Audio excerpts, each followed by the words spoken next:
드레스워치에서 빠질 수 없는 요소는 여러 가지가 있는데요. 그 중에서는 셔츠에 쏙 들어가는 사이즈, 화려하지는 않아도 저급해 보이지 않는 다이얼의 질감, 단촐하지만 깔끔한 인덱스와 핸즈 등 여러 가지 요소가 반영됩니다. 이 중 추가적으로 스몰 세컨즈, 블루엔즈, 기요쉐 패턴이 적용된다면 외적으로 보이는 심미적인 요소를 극대화해주기도 합니다. 오늘 소개할 모델은 20만원에서 30만원대에서도 위와 같은 드레스워치의 요소뿐만 아니라 추가적인 아름다운 심미적인 요소를 충분히 즐길 수 있는 가성비 모델을 소개드리려 합니다.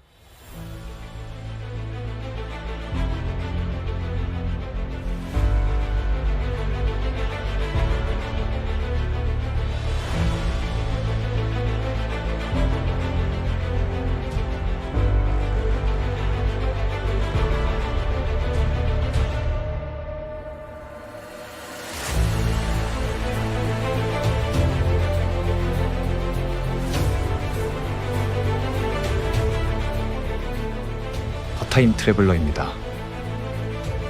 시티즈는 내수용과 수출용 두 가지 부분에서 확연한 차이를 두고 있어 보입니다.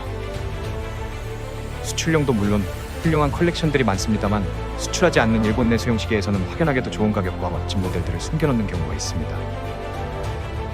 가령 이전에 리뷰드렸던 모델인 MB1050이 하나의 예시라고 들 수 있겠습니다.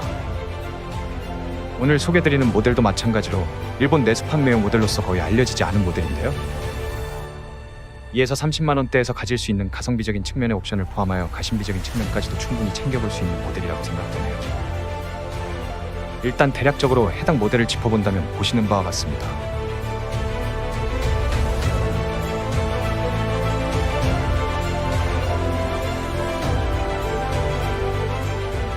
살펴보니 시티즌에서는 내수용과 수출용의 차별화와 끝나누기를 하고 있다는 합리적인 의심이 들게 하네요. 먼저 전체적인 케이스와 다이얼을 살펴보자면 러그 전면부는 브러쉬 처리되어 있으며 그 외에는 모두 깔끔한 폴리시 처리된 38.5mm의 케이스 직경과 45mm의 러그 트러그는 드레스워치로서 흠잡을 곳 없는 최적의 사이즈입니다. 추가로 베젤이 거의 없다시피 하여 드레스워치임에도 불구하고 시원스러운 인상을 주고 있습니다. 베젤을 대신해서 돔사파이어 크리스탈을 채택했으며 돔사파이어 글래스 끝쪽에서는 돔 형태로 인해 챕터링의 왜곡 효과를 불러와 심미적인 요소를 끌어올려주고 있습니다. 그렇지만 챕터링조차 큼지막하고 시원스럽기 때문에 왜곡으로 인하여 시간 읽기가 불편한 점은 없어 보이네요. 다이얼은 총 4개의 다른 포인트를 가지고 있습니다.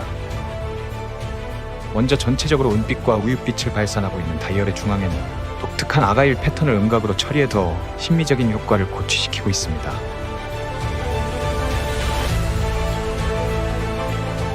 (12시) 방향에는 시티즌의 로고가 블랙 색상으로 레터링되어 있으며 3시 방향에는 데이트 인디케이터가 존재하며 인디케이터 가장자리 주변에는 실버 테두리를 적용하였습니다.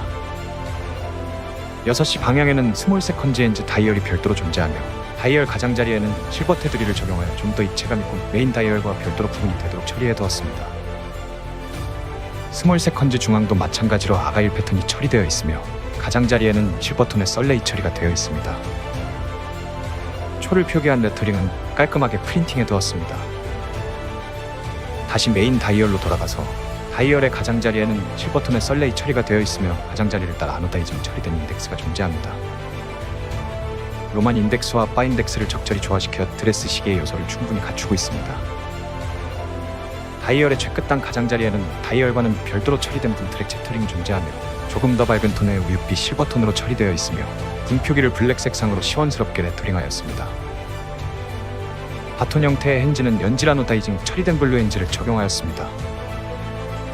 연질 아노다이징으로 핸즈 표면에 산화피막을 형성하여 푸른 색감을 반영하였습니다. 해당 처리로 인해 칠한 핸즈 특유의 저렴한 느낌도 없을 뿐더러 구운 핸즈보다는 훨씬 저렴한 비용으로 구운 핸즈 특유의 고급스러운 색상과 퀄리티를 가깝게 표현할 수 있도록 처리한 것이 특징입니다. 핸즈는 중앙을 기점으로 2갈래의 경사면을 가지고 있는데요. 빛의 반사에 따라서 빛을 받는 부분은 맑은 푸른빛을 띠며 빛을 받지 않는 부분은 어두운 남색으로 색감을 띠에 따라 입체감 있게 느껴집니다.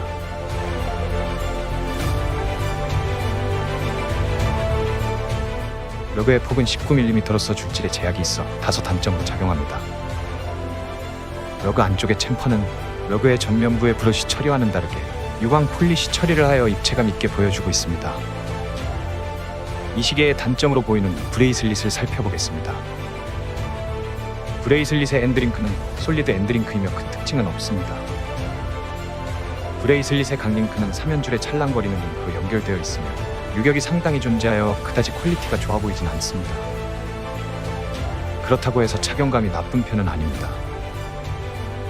클래스프는 두 칸의 미세 조정을 지원하는 홀드오버 클래스프이며 마찬가지로 별다른 특징 없는 다소 저렴해 보이는 처리가 된 클래스프입니다. 가능하면 줄지를 해주거나 브레이슬릿이 아닌 가죽줄을 제공해주는 다른 모델을 살펴보는 것이 좋겠습니다. 케이스의 두께는 11mm로서 적당한 두께감을 가지고 있으며 3시 방향에는 푸시풀 형태의 적당한 크기의 크라운이 위치하고 있습니다. 크라운을 한 칸 뽑으면 날짜를 조정할 수 있고 2칸 뽑으면 초침이 멈추는 해킹 상태에서 시간을 조정할 수 있습니다. 케이스백은 방수 성능에 걸맞게 스크류 타입의 솔리드백을 채택하였습니다. 솔리드백 내부에는 시티즌사의 스몰 세컨즈 에코 드라이브 무브먼트 비육 구봉이 탑재되어 있습니다. 해당 무브먼트의 특징으로는 스몰 세컨즈와 날짜창을 지원하며 풀 충전 시 빛을 전혀 못 보더라도 9개월 동안 가동할 수 있습니다. 또한 오차는 월 평균 플러스 마이너스 15초로서 코치답게 좋은 오차율을 보여주고 있습니다. 해당 무브먼트는 추가적으로 과충전 방지 기능, 충전 부족 시 인디케이터 기능도 보유하고 있습니다. 전반적으로 2에서 30만원대에서 드레스 시계치고는 괜찮은 방수 성능을 포함하여 드레스 시계의 주요 요소들을 한 번에 담고 있으며 사이즈 또한 최적으로서 빠지는 곳 없이 만족스러운 시계입니다. 다만 조금 허술한 브레이슬릿만 개선이 된다면 범접할 수 없는 가성비와 가심비를 가지는 모델이 되지 않을까 싶습니다.